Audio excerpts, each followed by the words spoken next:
to me, this may be the most interesting item in the entire collection. I was at a New York book sale, which is held every year, typically in April. And I was late in the day on Sunday. I was maybe 4 o'clock in the afternoon, and all the dealers were cleaning up. And I was walking out, and I saw this dealer, and I don't know why I stopped by, and I said, "Hey, do you have any fishing books?" He was a London dealer. And he said, "Well, I don't really carry fishing books, but I do have something interesting." And I said, "Well, what is it?" And he showed me this. He had been in Chicago, and he had he's a British dealer. He'd been in Chicago at a book exposition. Somebody walked in with these books, and there are 3 volumes. And he said that, somebody brought me this, and I don't know what to do with it. And so I looked at it, and it's the most amazing production. So it's a guy named Casimir Naleway from Chicago, and this thing is incredible. He illustrated about 2,000 flies in these 9. I think there are 9 of these books this size. He drew them.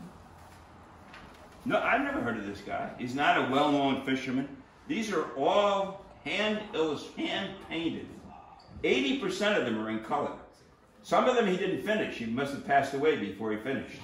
But 80% of them are in color. And this is really an incredible piece of work. This is a life's work of a guy that must have been consumed by fishing, or at least flies, but I've never heard of him. I've looked his name up. All I could find out is they lived in Chicago from 1914 to 1977, I think, passed away. And is there a date in that? No, because he did these over years.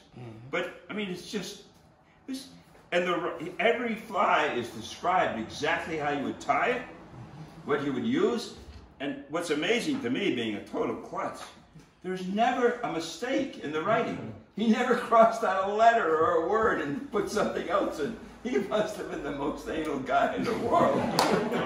And he did this for himself. Are they standard patterns? No, they seem to me, I describe them as lake patterns. But I mean, do they correlate to not in my experience.